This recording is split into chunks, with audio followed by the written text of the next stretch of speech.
নমস্কার বন্ধুরা, সবাই কেমন আছো? আশা করি সবাই ভালো আছো। আমার পল্লী জননী কুক সেন্টারে নতুন একটা পর্ব দেখার জন্য সবাইকে জানাই স্বাগতম। আজকে দেখো তোমাদের সাথে খুবই হেলদি স্বাস্থ্যকর একটা রেসিপি শেয়ার করব। এই গরমের দিনে যে আমাদের শরীরের জন্য খুবই উপকারী একটা খাবার রান্না করব। একেবারে নামে মাত্র তেল মশলা দিয়ে রান্না করব। তো ভিডিওটা দেখতে থাকো, কেউ স্কিপ করো না। আর দেখার শুরুতে একটা লাইক করে দিও। আর নতুন বন্ধুরা আমার চ্যানেলটা সাবস্ক্রাইব করে পাশে থাকা বেল আইকনটিতে ক্লিক করে রেখো। তাহলে পরবর্তী ভিডিও আপলোড হলে নোটিফিকেশন পেয়ে যাবে। তো কথা না বাড়িয়ে চলো মূল প্রসেসে যাওয়া যাক। দেখো, সজনে ডাঁটা কেটে নিয়েছি। তো উপরে খোসাগুলো ছেলে নিয়েছি। আর মুসুরির ডাল, মুসুরির ডালটা আমি আগের থেকে আমি 1 ঘন্টা আগে ভিজিয়ে রেখেছিলাম। তো যে কারণে মুসুরির ডালটা কিন্তু অনেকটা নরম হয়ে গেছে। আর ডাঁটাগুলো পরিষ্কার করে নিয়েছি অফ ক্যামেরায়। এই সজনে ডাঁটা দিয়ে মুসুরির ডাল দিয়ে আমি আজকে রান্না করব। তো দেখো, কড়াইতে আমি জল চাপিয়ে দিয়েছি। তো জলটা ফুটছে, এই জলের ভিতরে আমি আগে ডাউলগুলো দিয়ে নেব। ডাউলগুলো দিয়ে আগে সেদ্ধ করে নেব, যেহেতু এখন কিন্তু গ্যাসের কিন্তু খুব দাম, মানে গ্যাস পাওয়াই যাচ্ছে না। তো উম, কি করে খুব সহজভাবে রান্না করা যায়। তো এজন্য ডাউলটা আগে থেকে ভিজিয়ে রাখা খুবই জরুরি। যেহেতু ডাউলটা ভিজে নরম হয়ে গেছে, এখন অল্প সময়ের ভিতরে কিন্তু ডাউলটা সিদ্ধ হয়ে যাবে। তো এই যে দেখো, একটু ঢাকা দিয়ে দিচ্ছি, তাহলে তাড়াতাড়ি এই যে দেখো উতরে উঠলো। তো এই উপরের এই যে ফেনাটা না ফেলে দেব। আর এই মুসুরির ডালের কিন্তু অনেক গুণাবলী আছে। দেখো, এই গ্যাজাগুলো ফেলে দেব। আর রান্না করতে করতে গুণাবলীগুলো জেনে নেওয়া যাক। মুসুরির ডালে কিন্তু প্রচুর প্রোটিন আছে, যা শরীর গঠন ও পেশি শক্ত করতে সাহায্য করে। এতে আয়রন থাকে, যা রক্ত স্বল্পতা দূর করতে সাহায্য করে। আর এদিকে দেখো, ডাউলটা যেহেতু ফুটছে, তো এ পর্যায়ে কিন্তু ডাটাগুলো দিয়ে দিচ্ছি, যাতে করে ডাটাগুলো সেদ্ধ হয়ে যাবে, সাথে মুসুরির ডালটা সেদ্ধ হয়ে যাবে। চেরা কাঁচা লঙ্কা আর এই সজনে ডাঁটাগুলো দিয়ে কিন্তু ঢাকা দিয়ে রাখবো। ঢাকা দিয়ে একটু বাদে আমি আবার একটু ঢাকা খুলে দেখছি যে জলটা কত পরিমাণে আছে। তো বেশি সময় লাগবে না, যেহেতু সেদ্ধ হতে তো জল বেশি দিইনি, এজন্য আর কি একটু চেক করে নিলাম।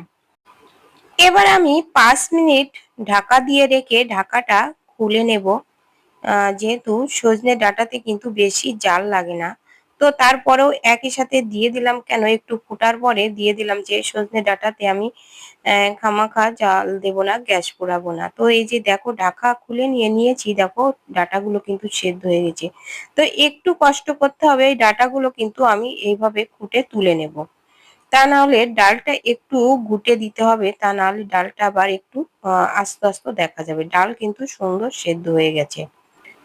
মসুরির ডালে কিন্তু ফাইবার বেশি থাকায় পেট পরিষ্কার রাখে ও হজম শক্তি বাড়ায়। তাছাড়া কোলেস্টেরল কমাতে সাহায্য করে, ফলে হৃদরোগের ঝুঁকি কমে। আর ওজন নিয়ন্ত্রণে বেশ সাহায্য করে। কম ক্যালোরি ও বেশি পুষ্টিকর থাকায় ডায়েটের জন্য কিন্তু খুব ভালো। তাছাড়া ত্বক সুন্দর রাখে।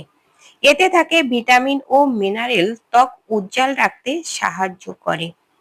আর এবার বলি কিছু সজনে ডাঁটার কথা। সজনে ডাঁটাতে মানে কি বলবো, প্রায় 300 রোগের ওষুধ এই সজনে ডাঁটাতে আছে।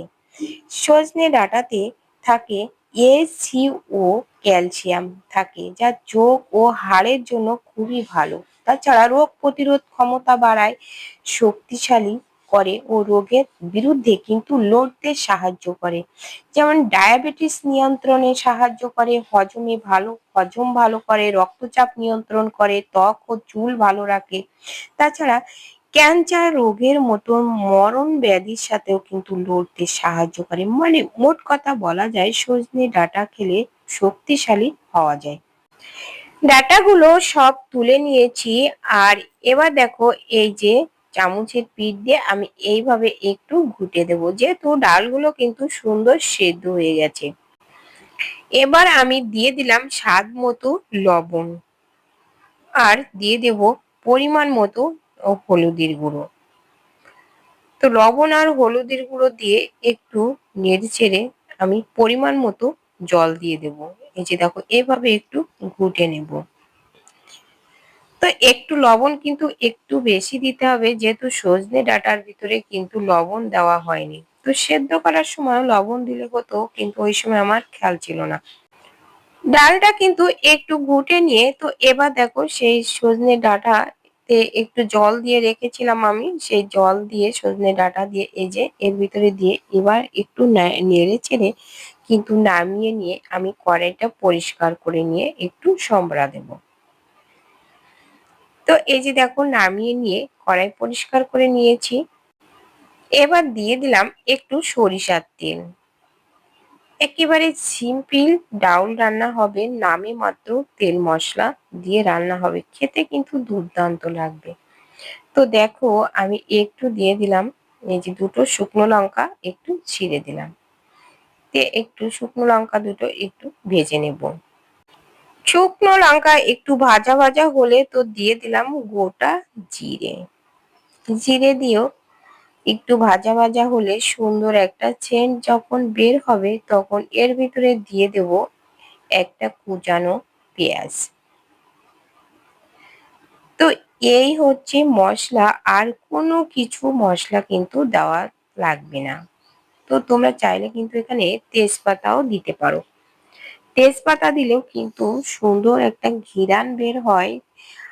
তো আমার কাছে তেজপাতা ছিল না, তো এজন্য তেজপাতা ফুরিয়ে গেছে, তো এই জন্য যা ছিল তাই দিয়ে রান্না করছি। তো বন্ধুরা একবার হলেও খেয়ে দেখো, খেতে এতটাই সুস্বাদু লাগে এই মুসুরি ডাউল দিয়ে সজনে ডাঁটার রেসিপি। এতটাই পুষ্টিকর এই খাবার, গরমের জন্য একেবারে পারফেক্ট। তো দেখলে তো আমি ঢেলে দিলাম, দিয়ে গাবলা দিয়ে ঢেকে রাখলাম, কেন বলো তো? তেলের পরে দেওয়ার সাথে সাথে উপরে উঠে যায় তেলটা, তো এজন্য গাবলাটা এইভাবে ঢেকে দিলে কিন্তু উপরে ওঠে না। তো এবার দেখো একটু নেড়ে চেড়ে আবারও গাবলা দিয়ে একটু ঢেকে রাখলাম, ঢেকে রেখে এই যে দেখো ফুটছে।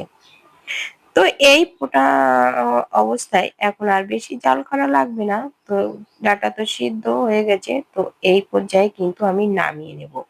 তো বন্ধুরা দেখতে পেলে যে কত কম খরচে, গ্যাস কম খরচে কিন্তু আমি ডাউলটা রান্না করে নিলাম। তো এই যে দেখো নামিয়ে নিচ্ছি। তো বন্ধুরা আজকের ভিডিওটা তোমাদের কাছে কেমন লেগেছে কমেন্ট করে জানাতে কিন্তু ভুলো না। আর একটা লাইক দিতে ভুলে গেলে একটা লাইক করে দিও, আর পারলে বন্ধুদের সাথে একটু শেয়ার করে নিও। তো দেখো এই ডাঁটাগুলো খেতে না আমার তো দারুণ লাগে, তোমাদের কাছে কেমন লাগে তো কমেন্ট করে জানিও। আর এরকম ভাবে মুসুরির ডাল দিয়ে যদি না খেয়ে থাকো তো একদিন হলেও খেয়ে দেবে। আর তোমরা কিভাবে রান্না করো তো একটু কমেন্ট করে জানিও। তো বন্ধুরা আজ এ পর্যন্ত, দেখা হবে পরবর্তী ভিডিওতে। ততক্ষণে তোমরা ভালো থেকো, সুস্থ থেকো। নমস্কার বন্ধুরা।